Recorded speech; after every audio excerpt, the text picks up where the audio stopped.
प्रश्न 4। उर्मिला का अनुराग की उर्मिला का चरित्र चित्रण कीजिए।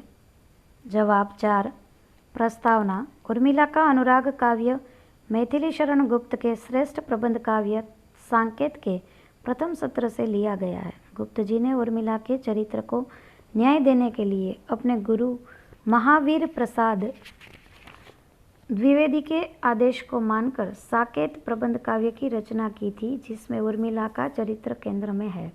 कविवर गुप्त जी ने प्रस्तुत काव्यांश में उर्मिला के चरित्र की नवीन उद्भावना की है, जो नितांत मौलिक है। एक आधुनिक युवती के समान उर्मिला का चरित्रांकन हुआ है। अब हम उर्मिला के चरित्र की विभिन्न विशेषता के संदर्भ में उनके चरित्र पर प्रकाश डाल रहे हैं। 1। नव यौवना। उर्मिला लक्ष्मण की पत्नी है। नव यौवना एवं नव परिणीता है। वह अत्यंत सुंदर है। उसकी आंखें खंजन पक्षियों की तरह सुंदर, बड़ी बड़ी और आकर्षक थी। स्वयं तोता भी उर्मिला की नाक को दूसरा तोता समझता है। उसके ओठों की क्रांति भी अद्भुत है, जिससे उसकी नथुनी में लगा मोती भी दाड़िम का दाना सा लगता है। लक्ष्मण अपनी पत्नी की सुंदरता और यौवन के प्रति अत्यधिक आसक्त है। लक्ष्मण उर्मिला के इस रूप की प्रशंसा करते हुए उचित ही कहते हैं कि अमृत भी पल्लव पदों में है भरा, विसर मन को भी जो बना दे है हरा। अर्थात उसके पल्लव पुटों में अमृत भरा हुआ है, जिसका स्पर्श मात्र उदास मन को प्रसन्न कर देता है। लक्ष्मण उर्मिला की बांकी चितवन पर मोहित हो चुका है। वह इसका स्वीकार करते हुए कहते हैं कि बलि तुम्हारी एक बांकी दृष्टि पर मर रही है, जी रही है सृष्टि भर। समस्त सृष्टि उर्मिला की एक बांकी नज़र पर मर रही है। उसके संसर्ग में पृथ्वी पर स्थित पहाड़, जंगल, समुद्र, आकाश की शून्यता स्वर्ग के समान मनोरम दिख पड़ते हैं। प्रेयसी किसके सहज संसर्ग से दिखती है प्राणियों को स्वर्ग से। इस प्रकार हम देखते हैं कि उर्मिला अनुपम सुंदरी है, नव यौवना है। केवल लक्ष्मण ही नहीं, परंतु समूची सृष्टि इस सुंदरता पर मुग्ध है, अभिभूत है। 2। वाक्पटु। गुप्त जी ने उर्मिला के व्यक्तित्व को आधुनिक युग के परिवेश के अनुरूप बनाया है। आधुनिक युग की पढ़ी लिखी तर्कशील युवती के समान उर्मिला वाक्पटु है, तर्कशीला है। उर्मिला की वाक्पटुता का परिचय हमें काव्य के आरंभ में ही मिल जाता है, जब वह लक्ष्मण से व्यंग विनोद करती हुई पूछती है कि जी आप जाग गए, आपकी आंखों में छाया स्वप्न कहाँ। वस्तुतः वह लक्ष्मण पर व्यंग बाण चलाते हुए कहना चाहती है कि क्या तुमने किसी पराई नारी से प्रेम करना तो शुरू नहीं किया है ना। लक्ष्मण के प्रति प्रश्न का भी वह अत्यंत पटुता से जवाब देती है। जागरण है स्वप्न से अच्छा कहीं, प्रेम में कुछ भी बुरा होता नहीं। लक्ष्मण उर्मिला के सौंदर्य, बुद्धिमत्ता, वाक चातुरी आदि गुणों से रिक्त कर उसके दास बनने का जब प्रस्ताव रखते हैं, तब तुरंत ही उर्मिला अपनी वाक्पटुता का परिचय देते हुए लक्ष्मण को परास्त कर देती है। वह कहती है कि मैं दासी बनना नहीं चाहती, देवी बनना चाहती हूँ, इसीलिए भले ही उसे लक्ष्मण को देवता बनना पड़े। उर्मिला की वाक्पटुता का उदाहरण देखिए। दास बनने का बहाना किस लिए?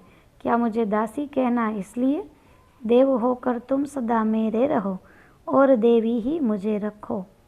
उर्मिला लक्ष्मण के व्यंग बाणों को अपने व्यंग बाणों से दूर हटा देने में सफल होती है। काव्य के अंत में भी उर्मिला अपनी वाक्पटुता का अच्छा उदाहरण प्रस्तुत करती है। लक्ष्मण का पढ़ाया हुआ तोता जब लक्ष्मण के पक्ष में बोलता है, तब भी उर्मिला अपनी हार नहीं मानती और चुटकी लेते हुए अपना अंतिम बाण छोड़ती है कि तुमने कुछ सीखा ही नहीं है, केवल तोते पढ़ाना ही सीखा है, और भी तुमने किया कुछ भी नहीं, क्या कभी या कि सुगे ही पढ़ाए हैं अभी। आदर्श पत्नी। उर्मिला के चरित्र की यह प्रमुख विशेषता मानी जा सकती है, क्योंकि कवि का आशय भी उर्मिला के आदर्श नारी रूप का चित्रण करना है। वह भले ही लक्ष्मण से विनोद करे, उसके ठिठोली करे, व्यंग बाण बरसाए, परंतु इन सब के पीछे लक्ष्मण के प्रति उनका अपार प्रेम है, आदर भाव है, भक्ति भाव है। उर्मिला अपने पति को मात्र देवता नहीं, बल्कि प्रियतम, सहचर, सखा, देवता आदि मानती है। लक्ष्मण के प्रति अपने दृढ़ अनुराग को व्यक्त करते हुए वह इस बात की गवाही देते हुए कहती है कि खोजती है किंतु आश्रय मात्र हम, चाहती है एक तुम सा पात्र हम, आंतरिक सुख दुख जिसमें धरे और निज भव भार यो हल्का करे। उर्मिला के इन शब्दों में एक आदर्श भारतीय नारी के आत्मा की आवाज़ सुनाई पड़ती है। पति के सुख में सुख और दुख में दुख मानकर जीवन व्यतीत करने वाली नारी ही आदर्श पत्नी कहलाती है। गुप्त जी ने उर्मिला को भी इसी श्रेणी में रखकर उसके चरित्र को गौरवान्वित किया है। इस प्रकार हम देखते हैं कि गुप्त जी ने अत्यंत ही संयत ढंग से उर्मिला की नारी सहज भावना को मौलिक ढंग से चित्रित किया है। यह चालाक है, चतुर है, वाक्पटु है, तर्कशीला है, तो साथ ही यौवनचित आवेग से परिपूर्ण है। पति प्रेम के आकांक्षणी है, तो साथ ही भावुक और संवेदनशील भी है। संक्षेप में कह सकते हैं कि गुप्त जी की उर्मिला नारी गौरव का प्रतीक है। प्रश्न 5, उर्मिला का अनुराग के लक्ष्मण के चरित्र का विश्लेषण कीजिए। जवाब। प्रस्तावना। उर्मिला का अनुराग श्री मैथिली शरण गुप्त के संकेत प्रबंध काव्य से संकलित काव्यांश है। प्रस्तुत काव्यांश में कवि ने लक्ष्मण व उर्मिला को शिष्टता एवं मर्यादा के गंभीर परिवेश से दूर रखकर नया आयाम दिया है। उनके दास विलासपूर्ण प्रेमालाप की योजना करके नव युवा संपत्ति के प्रेमाकर्षण, आसक्ति, सौंदर्यानुराग आदि का अत्यंत मनोरम चित्रण किया है। उर्मिला के लक्ष्मण। लक्ष्मण उर्मिला के पति है। कवि ने लक्ष्मण को एक रोमांटिक नवयुवक के रूप में चित्रित किया है, जो अपनी पत्नी के रूप, यौवन, वचन चातुरी आदि गुणों पर मुग्ध है। रसिक प्रेमी के रूप में लक्ष्मण।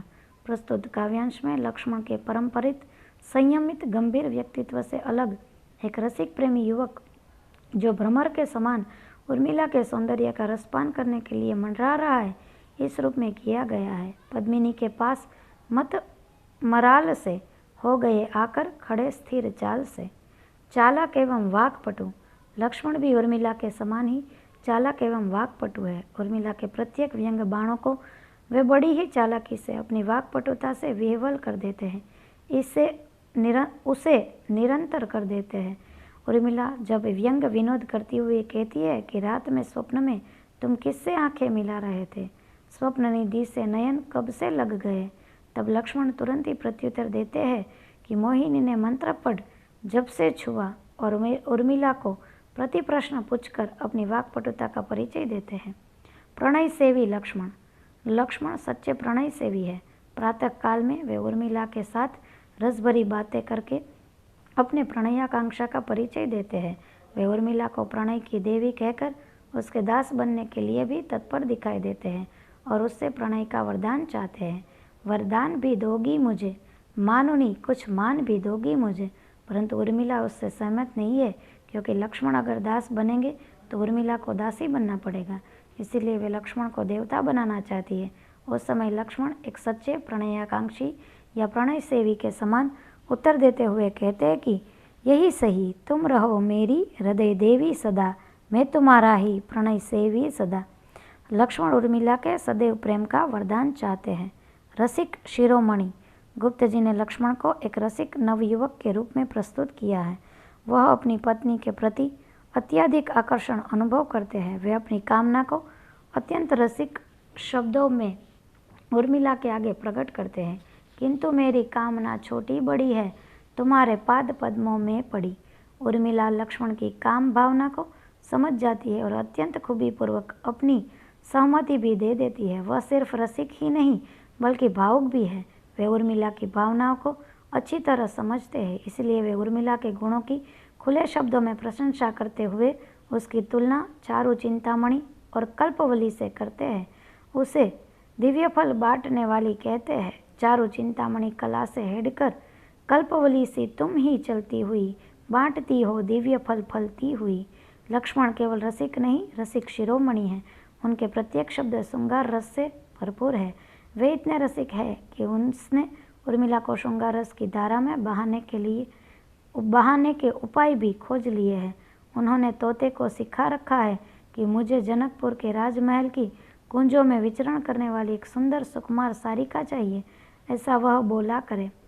लक्ष्मण उर्मिला के प्रत्यक्ष कटाक्ष एवं व्यंग विनोदपूर्ण बातों का अत्यंत रसिकतापूर्वक उत्तर देकर अपनी रसिकता का अच्छा परिचय देते हैं। काव्य के अंत में भी वे उर्मिला को उत्तर देते हुए कहते हैं कि तुम्हारे जैसी अनुपम सुंदरी को पाकर मैं सब काम भूल गया हूँ, केवल तोते ही पढ़ाना सीखा हूँ। अर्थात उसे उतना समय ही कहाँ मिलता है जिसमें वह कुछ सीख सके, क्योंकि हर वक्त वे उर्मिला के सौंदर्य का पान करने में डूबे हुए रहते हैं। सारांश: इस प्रकार कवि ने लक्ष्मण के चरित्र को सर्वथा नया रूप दिया है। इसमें नारी के प्रति अधिकार भावना नहीं है, बल्कि वे पत्नी को प्रेयसी